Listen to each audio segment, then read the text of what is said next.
प्रेमचंद एक किताब की तरह है। आप उन्हें जितना अध्ययन करेंगे, जितना पढ़ेंगे, उतना आप उन्हें अच्छे से समझ सकेंगे। वैसे भी लेखक एक समंदर की तरह होता है, जिसकी गहराइयों में शब्दों के मोती होते हैं, जिससे वो एक सुंदर रचना करता है। नमस्कार, मैं प्रांजल श्रीवास्तव इस वक्त मौजूद हूँ मुंशी प्रेमचंद जी की जन्मस्थली लमही में, और मैं मुंशी प्रेमचंद जी की 140वीं जन्म जयंती पर आप सभी को शुभकामनाएं देता हूँ।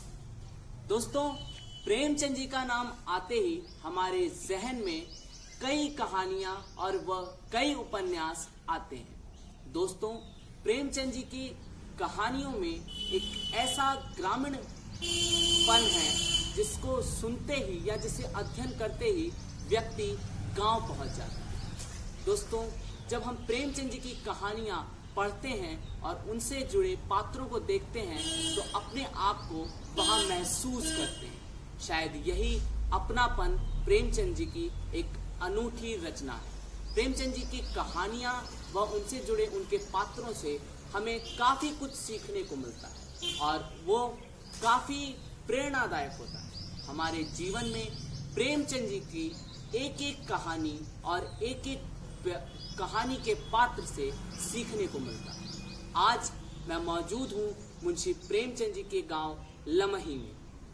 मुंशी प्रेमचंद जी मूलतः ग्रामीण थे। दोस्तों, मुंशी प्रेमचंद जी का मूल नाम धनपत राय श्रीवास्तव था और उनका जन्म 31 जुलाई 1880 को वाराणसी के इसी लमही गांव में हुआ।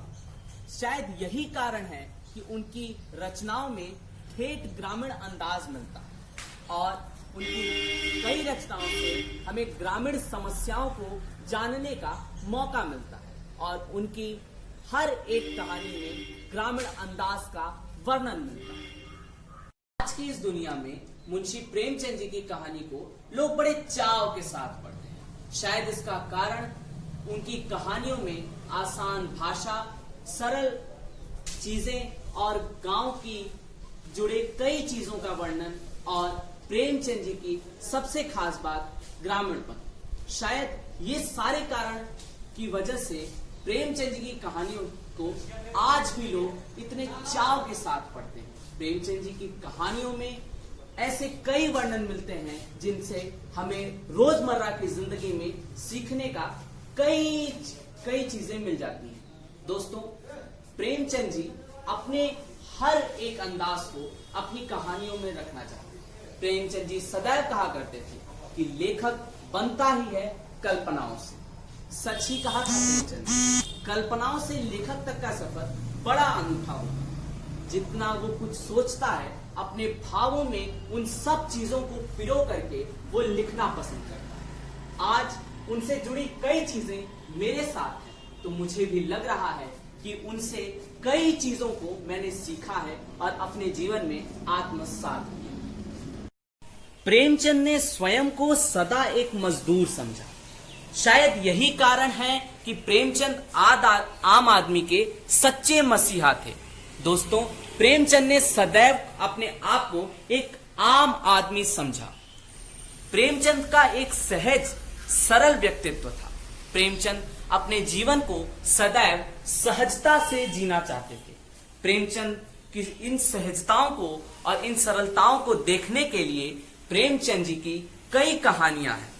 लेकिन दोस्तों, प्रेमचंद जी की सरलता का सहज वर्णन हमें हरिशंकर परशाई जी की रचना प्रेमचंद के फटे जूते में मिलती है, जिसमें उन्होंने अपनी इस रचना में प्रेमचंद के फटे जूतों से समाज को सरलता का संदेश दिया है।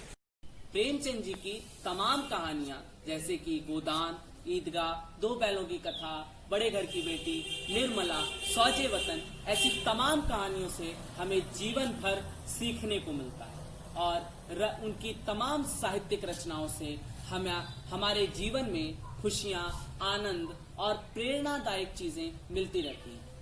अच्छा साहित्य कभी पुराना नहीं होता, ऐसा प्रेमचंद कहा करते थे। लेकिन दोस्तों, मेरी माने तो एक लेखक की सच्ची श्रद्धांजलि तभी होगी जब हम उसके आदर्शों पर चलें और उनके आदर्शों को अपने जीवन में आत्मसात करें। दोस्तों, एक विशेष बात, कल यानी 31 जुलाई को मुंशी प्रेमचंद जी के 140वीं जन्म जयंती पर मैं लेकर के आ रहा हूं एक कविता, तो देखना ना भूलें मेरे इस चैनल पे। तब तक के लिए बहुत बहुत धन्यवाद। जय हिंद।